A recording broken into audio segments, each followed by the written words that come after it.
Okay, Tov, final points with regards to haircuts on Chol HaMoed. We've talked about the Gezerah of the Hachamim, and nowadays, the application of that, whether there is a difference. But I want to just talk today about the whole concept of cutting young boys' hair at a certain age, and whether it's permissible to do on Chol HaMoed. So before we talk about doing Chol HaMoed, let's talk about the origins of this whole minhag. In Yiddish, it's called Upsherin. In Hebrew, it's called Halaka. Upsherin is just the Yiddish word, means to cut. It just means a haircut, nothing more than that. Halaka comes from the word halak, which means to smoothen out. So Yaakov and Esav in Toldot, Yaakov tells his mother, Vanochi ish halak. Esav is hairy, but I'm smooth, I'm not so hairy. Halaka means to smoothen out, to cut out, to change from Esav to Yaakov, to cut the hair of someone and to halak and to smoothen it out. That's where the term halaka comes from.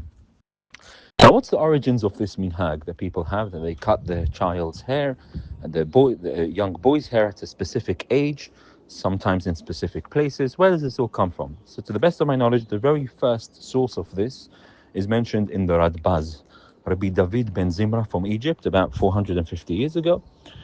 And he doesn't talk about a specific age, he's talking in the context of halakha, the context of a vow. And he just talks there about those who had the custom to take their child for their first haircut to the grave of Shmuel HaNavi.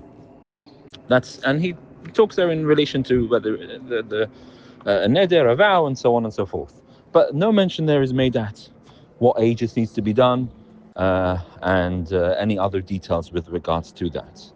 But we do have the testimony of Reb Chaim Vital. Reb Chaim Vital, the foremost student of the Arizal, writes that he didn't see this himself, but he heard from a reliable testimony that the Arizal took his son, again, no age is mentioned, but he took his son to Meron, to the grave of Rabbi Shimon Bar Yochai, to have a haircut there for his first haircut, and they made a big party and a seudah at the time of his first haircut.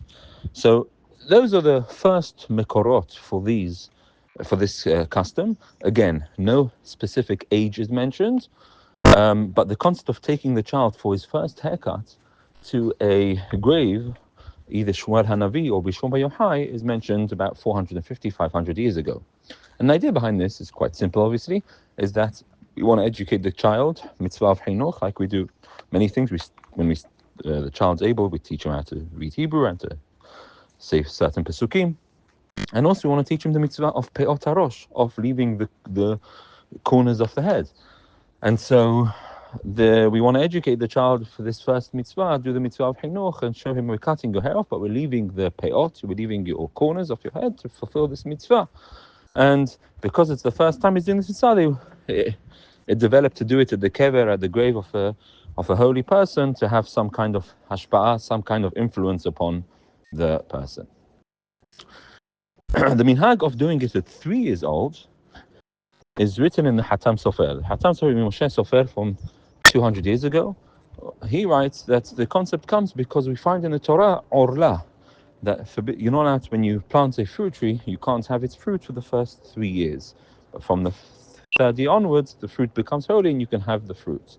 Same thing, he says the child is like dedicated to Hashem the first 3 years. We don't cut the child's hair, but then after 3 years, we do so. That seems to be the concept of 3 years. But it should be noted that this concept of 3 years is a relatively new one, because all the subsequent sources which talk about this don't necessarily mention an age.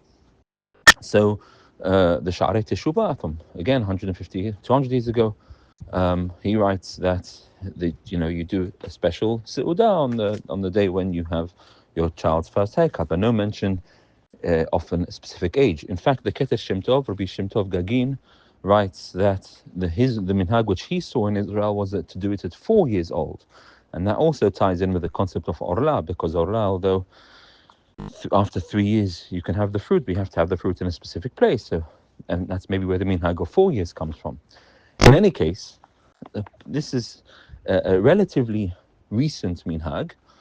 Recent, I mean, in the sense of the last few hundred years.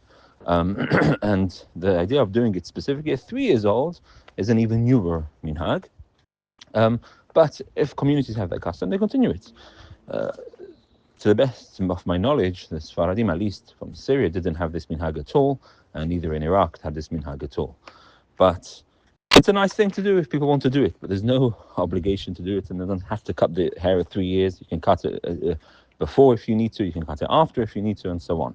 But the question is, can you postpone, can you schedule such a party, a halaka, for cutting the hair of the child on Chol HaMoed? So the Shulchan Aruch writes very clearly that it's permissible to give a haircut to children on Chol HaMoed. The reason being is the whole idea we discussed is that a person doesn't enter the Moed looking disheveled. But that doesn't apply to children. And therefore, it's permissible, Shulchan Aruch writes very clearly, it's permissible for children to have haircuts on Chol HaMoed. And the Poskim writes that one can even postpone, if one wants to increase the simcha of the Yom Tov, of Pesach or of Sukkot, to have a party on Pesach and Sukkot, you can postpone the cutting of the hair to do it specifically on Chol HaMoed in order to have a party and to increase the simcha of Yom Tov. So in conclusion, we've discussed the origins of this minhag of cutting hair on cutting hair for a child at a specific age and at a specific place. And one is even allowed to do so on Chol HaMoed, and one can even postpone the party of cutting the child's hair to do it on Chol HaMoed if you want to do so and to have a increased Simchat Yom Tov. But other sides from that, generally the halakha is one is allowed to cut children's hair on Chol HaMoed. Tomorrow we'll move on to other aspects, laundry.